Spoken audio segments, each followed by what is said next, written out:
Welcome to another episode of Live from the Wish House with me, Chris Spinner. If you're a regular, welcome back. And if it's your first time, I'm so happy you're joining us.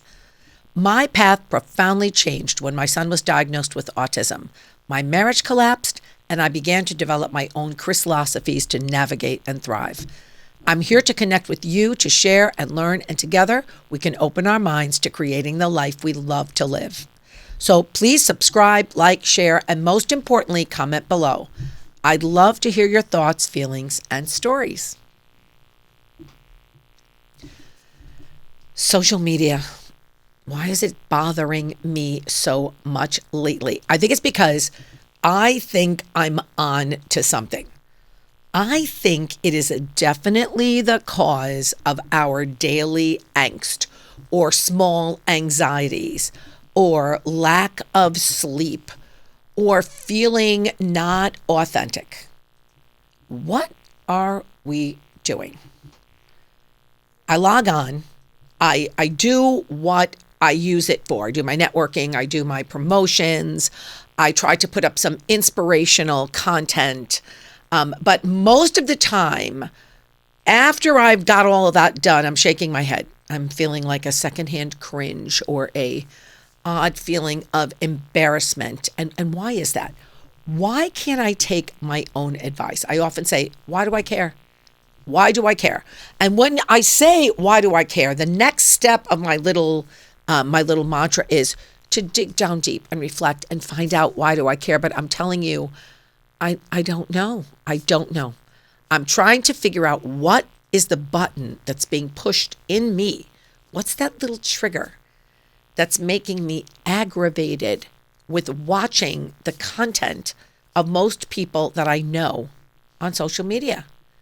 You know, they say things that upset you, or if you become angry at something, it's supposed to be a mirror back.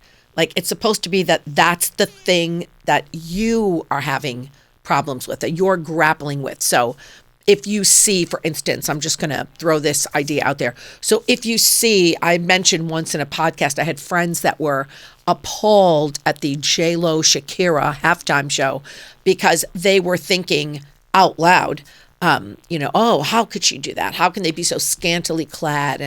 And these are 50-year-old women, or maybe Shakira's not 50 yet, I don't know, but these are grown women, and they're prancing around the stage in these outfits, and they're swinging from trapezes and poles. And conventional wisdom will tell you that the reason those women are outraged at that is because they wish that they could do that. I'm honest to tell you, when I was watching that, that's what I was thinking the whole time. Like, how jealous am I that I don't look like that and that I can't be swinging from a trapeze, okay? But most people, what they're raging against is really something that they either wish they could do or feel the same and can't get that out. But that's not the case, I'm telling you. I've pondered on this. I've reflected on this. It's not mirroring anything. It's just making me think, why are we posting what we're posting? And why are we engaging in this pointless diatribe of believing that we are all our own little creators and that our lives and our daily thoughts are what we need to be constantly sharing? And now you're thinking, okay, Chris, aren't you a content creator who wants your life and daily thoughts to be something that's shared? Yeah, I do. And I do that. I'm talking about just the everyday things that I think we're posting for some sort of other reason, some sort of validation, or seeking of approval, or making ourselves feel like we're okay. We're more than just the average person, and maybe even, we're just as good as or more than the person that's coming up next on our feed. And I am convinced that this is affecting us more than we know. I am convinced that when we get off of these apps, that the reason we're sad, anxious, and I mean just the everyday sadness, the everyday anxiousness. I do think, though, if you have any kind of chronic anxiety, that this is the kind of thing that can add to it. But I'm not talking about anything clinical or medical or psychological. Okay, as I often say, I'm not a doctor and I don't play one on my podcast, but I do want to say that what I am speaking about is just the general natural feeling that I'm gleaning from people, especially in the second half. Okay, especially in the second or third chapter, everybody thinks that social media has its worst effect on children, and I'm all about what social media is doing to children. I'm all about what screen time is doing to children.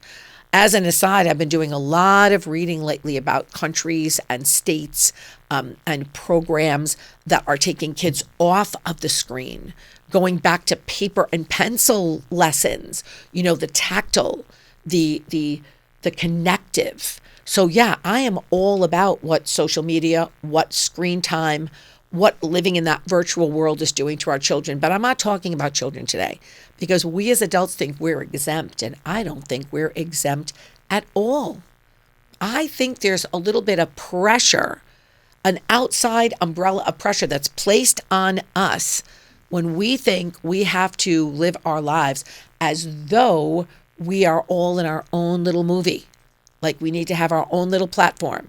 And we have to make sure that everything that we're doing in that platform is brought out to everyone in a way that makes people think our lives are interesting.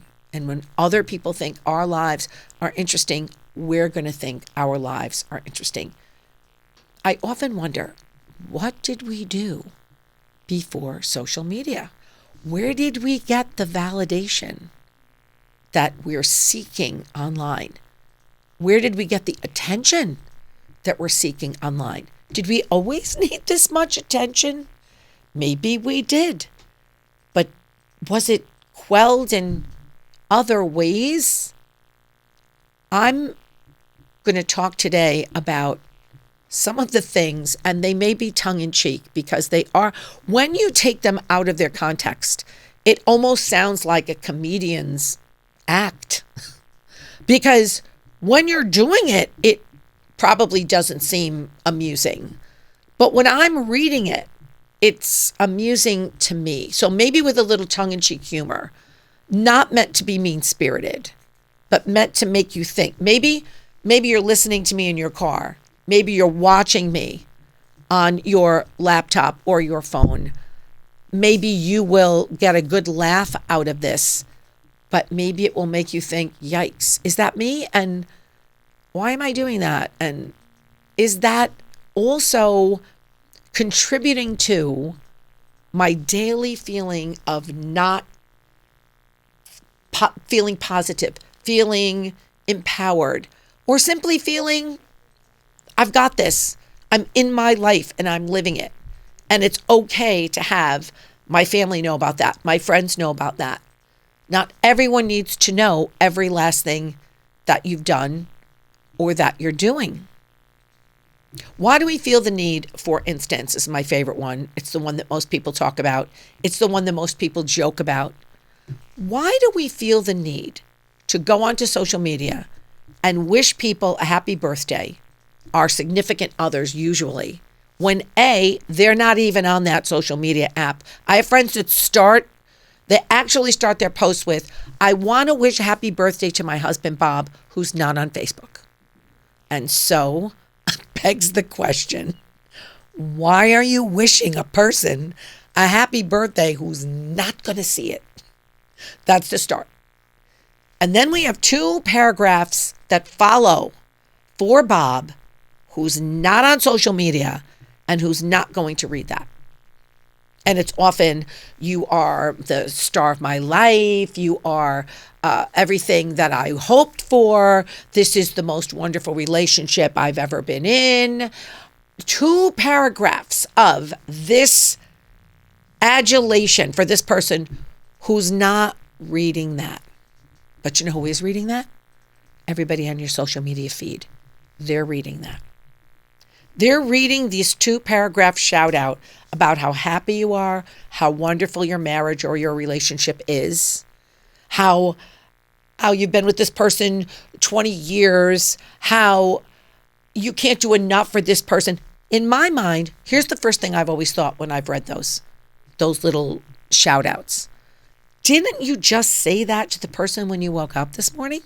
Like, I would be saying, good morning, honey. I want to tell you all of these wonderful things. First of all, did you do that? I bet not. I bet that if you're living with the person that you're on the social media carrying on about, I'm sure you didn't get up and recite those 2 paragraphs of things to that person. Because I remember growing up, my parents never did that. They didn't do that. We weren't at the kitchen table in the morning and my father said, it's your mother's birthday today and I want to take a moment here to say how wonderful she is and how beautiful she is and how for the past 20 years of our life, I couldn't have done anything without it. That never happened in my house. No one said that out loud. They said it privately. It might have been written in a card. That's what love letters were for in those days. My dad would say cute things about my mom, or he had little nicknames for her that he would say periodically in front of us. I had the feeling, I guess I took it for granted that they loved one another. We weren't big birthday people. We didn't have huge parties. We just weren't that kind of a family. I remember growing up, I had the most significant birthdays that I can remember was age 7. At age 7, everybody had a birthday party. I don't know why, but I remember specifically going to everybody's house for a birthday party. I remember being at my friend Thomas Conway's house when I was 7 years old. It was the first time I played Pin the Tail on the Donkey, or at least the first time I can recall playing Pin the Tail on the Donkey. And I remember that I requested that at my 7th birthday party. That was a big birthday. 16 was a birthday, but we didn't do the go to the big hall. We didn't have money for that. Had a barbecue in my backyard with about 15 of my closest friends. And I think I've mentioned this before. And I got a Grand Funk Railroad album from a boy that I liked. And you could take off the little glasses and look at the album. And it was in 3D. That was my 16th birthday. But we had my Uncle Rocco over for dinner. And we got to pick our favorite meal. So yeah, birthdays weren't, it wasn't that nobody wanted to celebrate us. It wasn't this big overblown thing. And certainly nobody stood up and made this, even us as children. My mother didn't get up and say, "You're the best child. You're my dream come true. I'm so proud of everything that you do." No, we were told we were proud. We were affecting pride in our parents at the moment something that you did was relevant to that. If I won an award, my mom might say, "I'm so proud of you. That was a great thing that you did." But we didn't have that. We didn't get up and have speeches. So why are we doing this to people who aren't even reading it anyway? Or even if they are reading it, I don't know, I find it embarrassing. Why would you then be responding to that significant other on that app when you could be saying that in person? See, because that post, you're not going to convince me different. That post is not for that person. That post is for you to create an environment so that people that are reading it are thinking that there is something happening in your life that is really great, that you have this great husband, whether you do or not. You have this great husband and you're living in some sort of love state 24/7. And it's gotten to the point where people are required almost to do that. I had a friend that had a fight with his fiance because he did not do that. He did not do that. And he was appalled to think that she was that upset. But she said, and I'm paraphrasing, but I'm pretty close. She said to him, "If you don't do that, my friends won't think that you love me enough or at all." He had to make a collage and post all of these things on her birthday. When did that become a requirement? I would think if you wanted to make a collage, and I've done that. Remember when my mom turned 75, we had a big party at my brother's house, and we made a big, huge collage, and we pasted it on a poster board. We had this whole big thing for my mom. So if you want to make a collage and all your friends and your family are seeing it, but why do we need a collage for others to see? To me, if there was a necessity for a post, I feel like the post should just be, hey, it's my husband Bob's birthday today, and I'm really psyched. We're going to make him his favorite meal tonight. Just thought I'd share that. Why are you wishing Bob a happy birthday when I'm not Bob and I'm reading it? It just always makes me wonder. It makes me wonder. Anniversaries, the same thing. And I have friends that do anniversaries of weddings, engagements, first dates, first kiss. Are you posting at age 65 your first kiss with someone anniversary? I don't know. It seems like it can't possibly be for the other person. It can't possibly be. It sounds like, okay, Chris, you're raging at fun and nice and joy. There's so much in the world that's not good. But I think all of that is causing something in our head. Is it forced love and affection? Is it that we're creating this image? Because I'm going to tell you right now, I also know people who do this, and not just a few. And I know there's trouble in their homes, or the person has confided in me that there's some sort of uneasiness in the relationship. Is that what it's for? Is it like an open diary for us to put forth, it's going to be okay if I say it? Something, of course, that I'm very much into. Say it and it will be. But it seems disingenuous. But every day I open up my feed, and there it is, all the pictures, all the lauding over someone that A, isn't going to read it, and B, you're speaking to somebody, but we're all reading your private love letter to the person that you're. Doesn't make any sense. To me, I think it's causing more angst. I don't think it's creating joy. I don't. How about just a simple, it's Bob's birthday today. It would be fun if I could show him that you all said happy birthday. That feels authentic to me. I'd jump right on there and write, happy birthday, Bob. Maybe that's your thing. Maybe later on you want to pull out your phone and say, hey, Bob, look, all my friends wish you a happy birthday. It was really fun.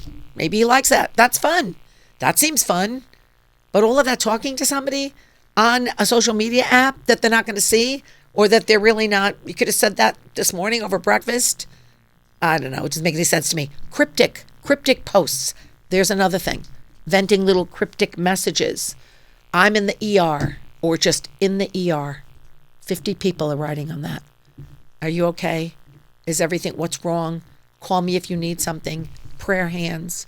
And the person doesn't respond. Why would you put in the ER and then not respond? Why would you tell someone you were in the ER on your social media app? Because in my mind, if you're in the emergency room, you're having an emergency. Like if it's for you, you would be in distress, God forbid. But if it's for somebody else in your family, wouldn't you be in distress for them? Wouldn't you be there comforting and doing and networking with doctors and having them help you in an emergency that you would write on your social media in the ER? I'm telling you, if I had $1 for every time I saw that, I don't know if I'd be a millionaire, but I could definitely take myself out to dinner. I don't understand. Or cryptic things, or venting of, it would be so nice if I had a boyfriend, or I wish my relationship status was different than it was. What did we do before we had this public forum to put that out on there? When I see those kind of messages, I feel bad. I don't know how to respond to those kind of messages. I don't know what to say. People, it can be a good venting place, I guess. I had a friend the other day, very, very honest friend, getting on in years and having some health issues.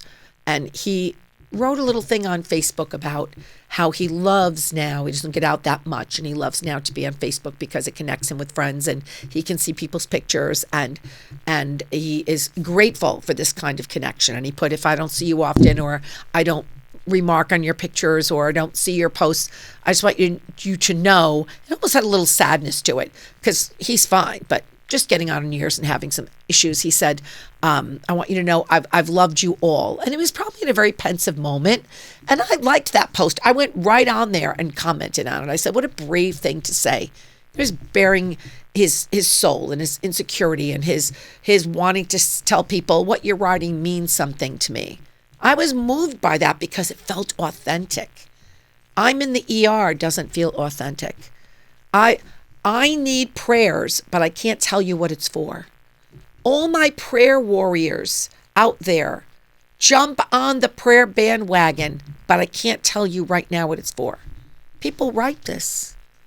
Now, I'm going to sound a little snarky, not my usual positive self, but I, I want to know what it's for. And if you don't want us to know what it's for, how about not posting that?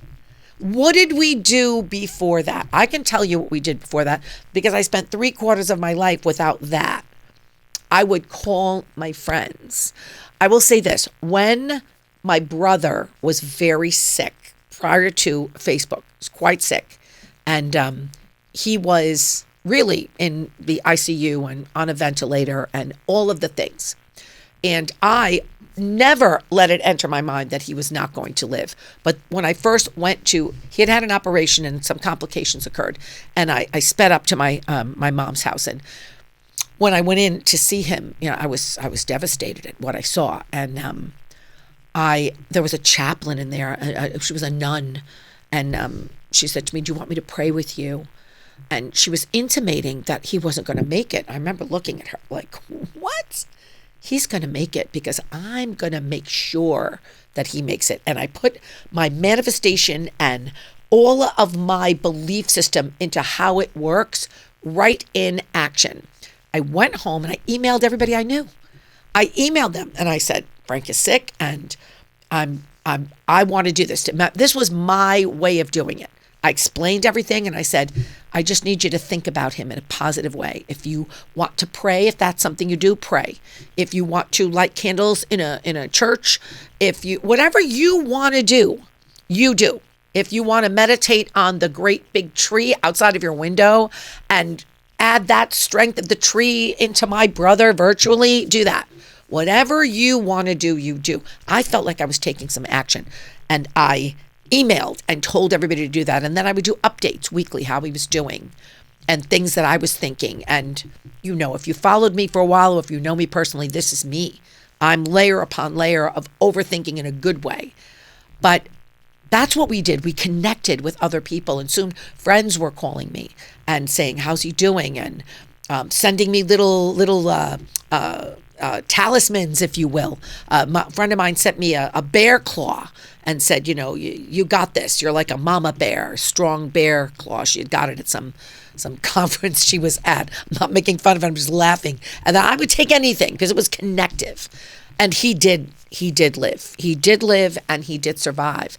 And he went on to live more wonderful years. Of course, I've mentioned before, he's not with us anymore. But at that point, that's what I did. I didn't write an email that said, "Want your prayers, can't tell you why." What was I looking for in that? What attention was I looking for? I wasn't looking for attention. I was looking for action. I was looking for connectiveness. If we're really sad about not having a partner, or we're really, really why are we writing on social media how much we miss our parents? Not a day goes by that I don't think of you. Well, I do think of my mom most days. She was in my life my whole life. She lived to be 95 years old. And there are days I feel almost a supernatural angst of wishing I could pick up the phone and tell her this great piece of news, or share with her something that I would have shared, mostly always about Anthony, my son. And there are some days, I don't know, maybe it's an outside force. I feel her. I have to fight in my brain to not pick up the phone, because I think she's there, but she's not. She's not there. But I don't think that I think and feel sad every day. I don't. I take a lot of her wisdom and use a lot of her strength. And I just made a date to have St. Patrick's Day with my cousins. And I said, we have to do it this year. And my cousin's hosting it. And I said, we have to get out the Mickey plates. She has my mom's green St. Patrick's Day plates. And I said, we have to get the little leprechaun for the cake. And it's those things that propel us into the next generation. I put up a picture of my mom the other day. And I said, it's just some great pictures of her with my cousins. And I said, wasn't she great? We all miss Mick. That was fun. I wanted to share that. I wanted to let somebody know, yeah, look at my mom. Remember her? Look how cute she was. She was a great gal. what am I looking for if the majority of my posts are that? Like the 5 times a month. Is that really true? Are you really in distress over that particular thing? Because if you are, then you need to talk to somebody who's closer to the situation, or maybe get some help. And I mean that in all sincerity and in love and in empathy. But if you're doing that all the time so everybody can write, oh, I feel bad for you. Oh, I know it's so hard. What are you getting out of that? What validation? What are you asking yourself? What kind of attention do we need that we've resorted to this kind of public behavior on an open forum where everybody is seeing that? Do you want to be known as the person who can't live without your mom and you're really a sad person? Do you want to be known as the person who goes to the doctor and doesn't tell anybody what it's for, but wants everybody to know? What about like flower? For a while, I didn't see this. This year, it's back with a little bit of a resurgence. The flowers on the Valentine's Day or on the birthday or just in general. Look what my husband bought me. Why? Why do I need to know that? Before Facebook, if you got flowers, somebody had to come into your house to see them. Okay? And when you got flowers, did you call every person? I would call every one of my friends when I was in my mid-20s and a guy did something nice for me. Somebody that I liked did something nice for me. I remember New Year's Eve of my, I can tell you the year, if you just have to hang on. So it was 1970, no, it was 81. Okay. New Year's Eve going into 1981. The guy that I liked called me on New Year's Eve. I was at my mom's. I was there for Christmas break. And he called me on the phone, on the real phone, the one with the, attached to the wall. And my mom says, oh, it's this guy. And I got on the phone. He said, just wanted to wish you a happy new year. Okay, when I got off the phone, I called every single one of my friends. I couldn't wait to tell them. Oh my God, he called me. What does that mean? And you go through the whole Carrie Bradshaw, Sex and the City, on the phone with your friends kind of thing. That's what we did. We told our friends. Why are we posting now everything that we get? Everything. What is the message there? This is from my husband. I love him so much. He gave me these flowers on Valentine's Day. Now, it doesn't upset me. I just look at it. I don't know how to respond to that. I really don't. Is it snarky of me? Do you think that I'm jealous of that? I'm not jealous in the slightest. I just don't know what to say. I want to say, why are you posting this? Didn't you give him a big old kiss and say, oh my God, this was so amazing what you did, honey, love, and wink, wink, and all of the things? Now you have to show every person on your Facebook feed that your husband or your boyfriend or whatever bought you flowers on Valentine's Day. And then everybody can say, that's so nice. He's great. He's a keeper. I don't know. When you're watching all of that and you're creating all of that, you're putting that all out there. So all of those things are out there and you're feeling the need. I think we're relying on everyday actions to be our creation, to be our own reality show. I get roses. I'm in the ER. I love my husband on his birthday. I would another thing my friends do a lot, having a great time at this party, having a great time at this restaurant, video after video after video of them singing with their friends and dancing around. And I don't know, I guess I'm guilty of doing it once in a while myself. And with my friend's 50th birthday party last year, it was a blast. And I put a lot of us girls dancing, it was fun. But then in retrospect, when they pop up back in my memories, I do ask myself, why did I put that? Because there was people not invited to that party. I wasn't doing it on purpose, but I wonder what they thought. Oh, she got to dance at that fun party and I didn't. So why did I need to tell everybody I was at that party? Why? Why did I need to make my life a little mini reality show? What was I looking for? I don't know. I guess, honestly, I was looking for people to know I was at that party. And that I had such a great time at that party. And that maybe I'm still spry. I'm still with it. I'm still young enough to be out on the dance floor, dancing it up. But why does everybody really need to know that? And what about the people that don't get flowers on Valentine's Day? I feel really sad about that. What about the people that aren't at that party? What about the people that don't have that significant other that they are now looking at your page and thinking, I think it goes two ways. I think the more we're exposing about ourselves in a non-authentic way, that the more angst that's giving us to live up to whatever little keeping up with the Kardashians we've made of our lives, you know? And I think that the people that are watching that are trying to do a can you top this, even at our age, even in your 40s, even in your 50s, even in your 60s and your 70s. People are still on there trying to feel like, oh, wow, she has all that. But like my friend who said, the dinner was okay. Like I mentioned that. I asked a friend, you know, oh, it looked like you had a great time at your family dinner. She said, oh, it was okay. You know, half of the stuff that's put on that isn't real. It's not real. Anything you see that's not actively happening in front of you is somebody's interpretation, is somebody's idea, creation of what the actual thing was. You don't know where those roses came from. They might have just been delivered in the day, and maybe the significant other didn't even call. Maybe the significant other was on a business trip. Maybe there was absolutely no Valentine exchange, but those flowers could have come in the mail, you know, just delivered, put on that, taken the picture. You don't know anything of the backstory, but you're trying to create your, oh, that makes me sad, I don't have it. Oh, I need to create something else.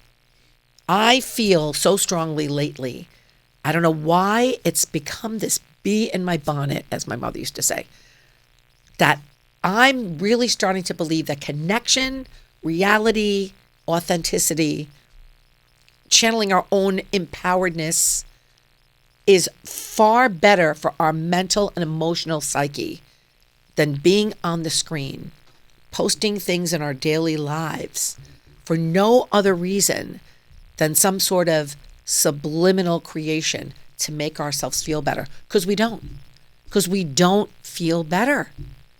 I said this in my last episode, how many people I come in contact with that will say, oh, I'm feeling so down. I'm just feeling out of sorts. On a consistent basis.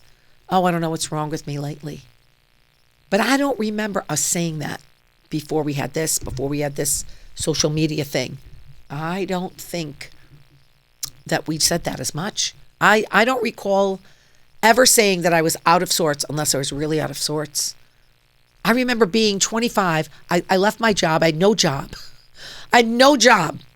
But that didn't seem to worry me. Now, the littlest things, I can't put my finger on it. I don't feel right. I think it's this. I think it's we're in creation mode. We're in virtual mode. We're in instantaneous gratification mode. We're not in waiting for the good thing to come along, waiting for the night when we go out and have a nice time, waiting for the person to come and see us one-to-one, waiting for the joy that comes from that. We're looking for validation. We're looking for attention in so many of the wrong spaces. We're not going to get it from people that don't know us. We're not going to get it from non-connective experiences. I'm on a kick lately of connection. The more in-person connection we can have, the more actual chats on the phone. I have friends that are now in a no call on their phone. There's memes about it. There's jokes about it. My phone is not to be used for phone calling. I have a friend, and this is the truth. I'm trying to think of the last time I heard her voice. I think she called me during COVID because I'm remembering I was upstairs in my den talking to her. I think she called me during COVID. 6 years. I haven't heard her voice in 6 years. I have not heard her voice in 6 years. She only texts. Only texts. We don't even have voice contact anymore. I think if you're looking for just the basic surface level answer to basic surface level sadness, angst, not feeling yourself, out of sortness, little bit of depression, the surface kind, not the clinical kind. I think if you're looking for an answer for that, it's in connection. It's in close your phone, stop turning your life into a reality show that you have to top. Stop trying to feel that everything you do has to be made into something bigger than it is. You are bigger than you. Your life is big enough. If you want more, you know how to get that. Your dreams, your manifestations, your ideas, that's you. Your authenticity, that's you. We have to go back to finding that again. What do they say? Everything old is new again. We definitely have to take that attitude when it comes to our own sense of happiness, positivity, our own sense of what can be and what will be. We're not going to find it on social media. I'm sure if any of the social media owners are listening to me, they're not going to be happy. The only thing you need social media for is to listen to my podcast and to watch my YouTube channel. And I will see you next time here at the Wish House.